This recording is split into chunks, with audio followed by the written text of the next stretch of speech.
So yesterday I was watching the Chatham conference that Peter Obi had in London, and to say I was appalled when they asked him about the IPOB issue is an understatement. I was actually disappointed. I wasn't only disappointed, I think it is something Nigerians have to really think about, because if you want to put someone at the helm of your affairs, you want to make sure that it is not somebody that will cower, will cower for personal reasons. If people that he reveres or people that he has some kind of softness to, or feels he has some kind of alliance to, and not saying he has alliance to them terroristically or because of their nefarious activities. I'm saying because maybe they are of his southeastern ethnic origin, or maybe he feels, well, if he combats them, then he might lose favor with his political base, like basically everybody's accusing Buhari of doing with the Fulani herdsmen issue.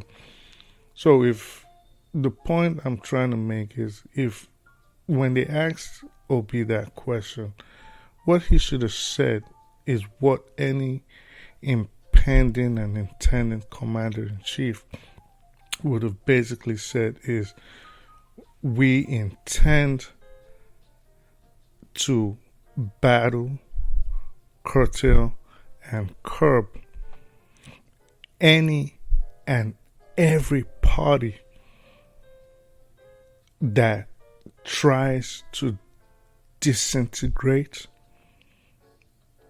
the integral nature of the Nigerian state, or the Federal Republic of Nigeria. So any body, any individual, any organization, any entity, any group of persons or people that is a threat to our unity, our security, before we get to talk to them, they might probably be destroyed first. So everybody that has any determination or ability or intention of destabilizing this country, we're going to crush them. And that is what you would expect. Not him coming around and telling us about, they're not agitators. And this is one problem I have with Obi. Obi keeps insisting that people, a group of people that have been proscribed, this is an organization that has been proscribed by the government of the Federal Republic of Nigeria as a terrorist group.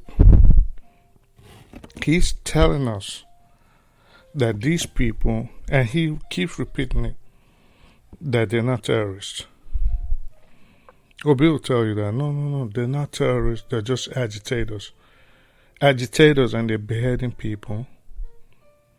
Agitators, and they tell you every Monday you can't go out. If INEC was to hold that election that Obi is contesting in on a Monday, he won't be able to vote. His relatives won't be able to vote.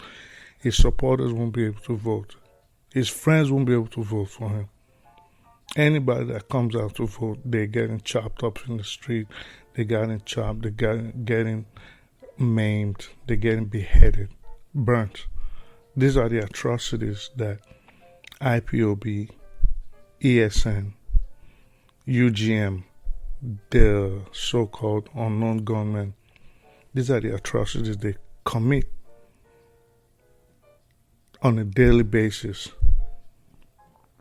in Obi's home, on Obi's own home base.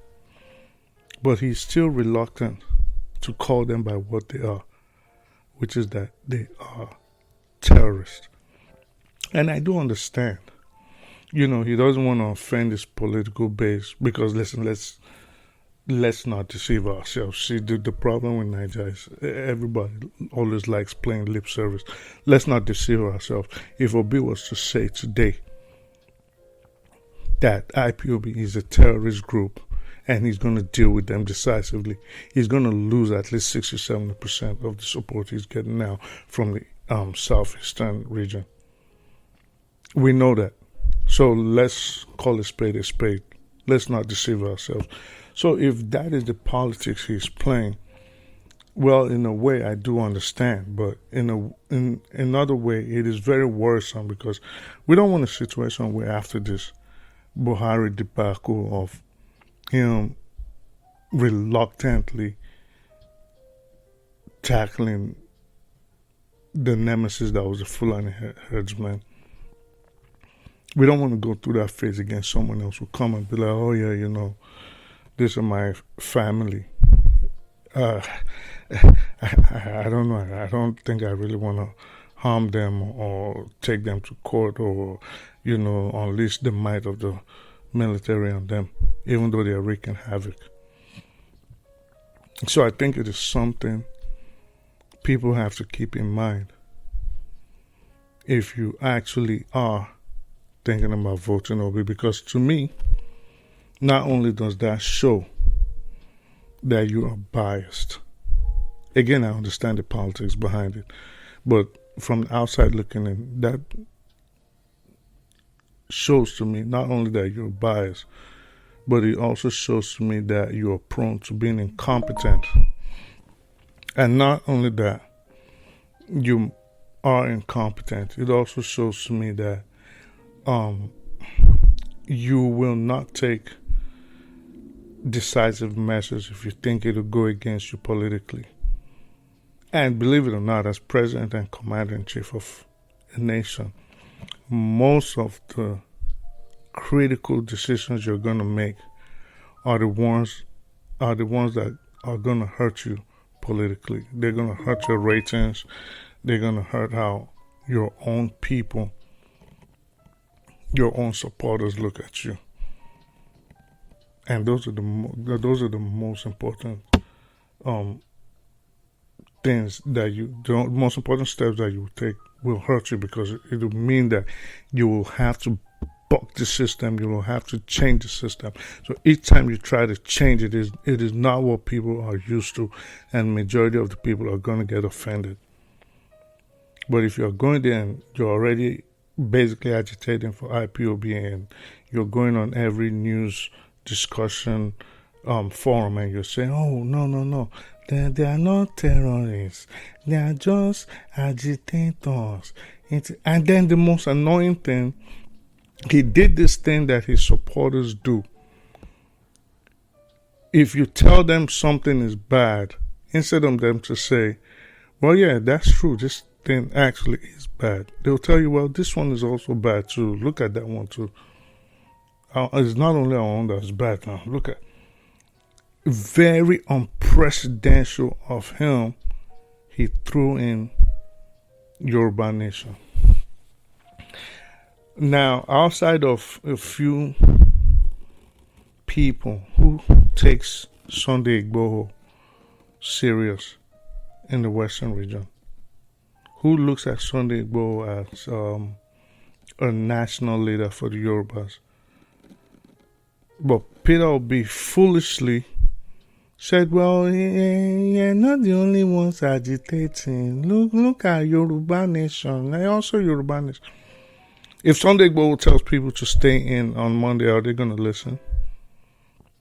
Or is Sunday Igboho busy carrying guns and beheading people or chopping people up in the streets? So he made, those were serious blunders that I think it can fly in Nigeria, but if it was a place that had an advanced democracy, that right there will stain not only its credibility, it also hurt its chances at the polls. But I think it's something people should really take cognizance of and take into account, because The mistake a lot of people always make with electing officials in places like Nigeria is the elected officials are usually not smart enough to pretend about what they'll do. And I don't know if it's just arrogance. I just think it's like they're not just too intelligent, because they usually tell the polity, they tell the citizenry, like, this is what we're going to do when we get there. They let the people know. They always tell them. They don't mince words.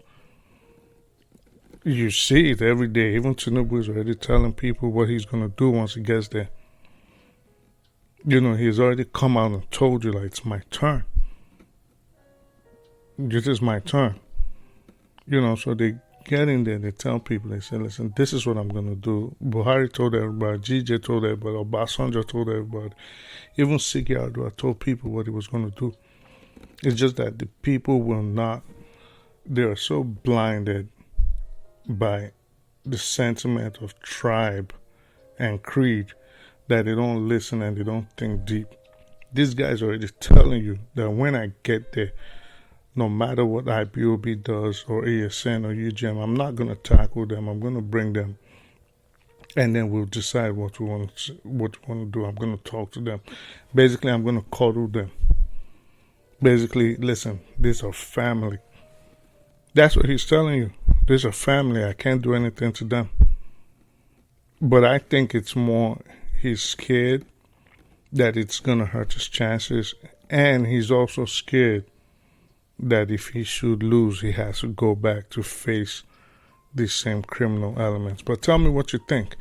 You know, what do you feel about Peter Obi going to Chatham House and not condemning IPOB, but instead referring to them not only as agitators in other forums, but also saying, well, he's not going to, basically saying he's not going to tackle them, but I'll bring them to the table and we'll discuss. So tell me what you think. Don't forget to leave a comment, like, and subscribe. Okay? Until next time, take care.